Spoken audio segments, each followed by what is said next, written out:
എല്ലാവർക്കും നല്ലൊരു നമസ്കാരം. ചേച്ചിയാണേ. ഇത് കണ്ടോ, ഇന്ന് കുറച്ച് വെളുത്തുള്ളിയൊക്കെയാണ് കേട്ടോ നിങ്ങളുടെ മുമ്പിലേക്ക് വന്നേക്കുന്നത്. നിങ്ങൾ വിചാരിക്കുന്നത് എന്തിനാന്നല്ലേ വെളുത്തുള്ളി? ഇതിപ്പോൾ ഇവിടുത്തെ UK നമ്മൾ വിൻ്റർ സീസൺ തുടങ്ങി. അപ്പം ഈ സമയത്ത് വെളുത്തുള്ളി നടുവാണെങ്കിൽ അടുത്ത വർഷം ഒരു ജൂൺ ജൂലൈ ഒക്കെ ആകുമ്പോൾ നമുക്കിത് പറിക്കാനായിട്ട് സാധിക്കും. ഞാൻ 2-3 വർഷം നട്ടിട്ടുണ്ട്. അപ്പോൾ നട്ടാൽ നമ്മൾ സാധാരണ വെളുത്തുള്ളി ഞാനൊന്ന് ഉണക്കിയെന്ന് മാത്രമേ ഉള്ളൂ, ബാക്കി സെയിം തന്നെയാണ് കേട്ടോ. ഇവിടുത്തെ വെളുത്തുള്ളി ഇങ്ങനെ വലുതാണേ. അപ്പോൾ നമുക്ക് നട്ടു നോക്കാം. ഞാൻ ഇവിടെയൊക്കെ റെഡി ചെയ്ത് വെച്ചേക്കാണ്. അപ്പോൾ അതെ, നമ്മൾ സാധാരണ നടുന്ന പോലെ ഒരു ഇത്രയും ഗ്യാപ്പിൽ മതി എന്നാണ് പലരോട് ഞാൻ ചോദിച്ചപ്പോൾ പറഞ്ഞത് കേട്ടോ. ഇങ്ങനെ ജസ്റ്റ് മണ്ണിട്ട് മൂടുന്നു.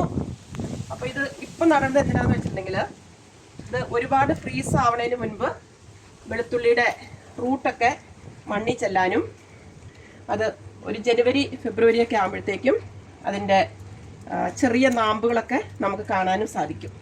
അപ്പം അത് കാരണം എനിക്കൊന്ന് കുറേ വീട്ടുകാരൊക്കെ അങ്ങനെ ചെയ്യണ്ടാവും UK. നാട്ടിലിത് വളരുമെന്ന് എനിക്ക് അറിഞ്ഞുകൂടാ കേട്ടോ.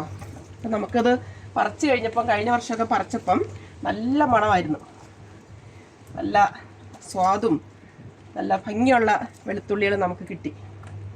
അപ്പം ഇങ്ങനെ ഒന്ന് നട്ട് നോക്കാം. നമുക്കൊന്ന് ഒരുമിച്ചാണ് നട്ടിരിക്കുന്നത്. അപ്പം നമുക്ക് നോക്കാം ഇതിൻ്റെ നാമ്പ് വരുന്നതും അവസാനം വെളുത്തുള്ളി ഉണ്ടാവുന്നതൊക്കെ എങ്ങനെയാണെന്ന് നമുക്ക് നോക്കാം കേട്ടോ. ഓരോരോ ഘട്ടങ്ങൾ അപ്ഡേറ്റ് ചെയ്യുന്നതായിരിക്കും. ബൈ.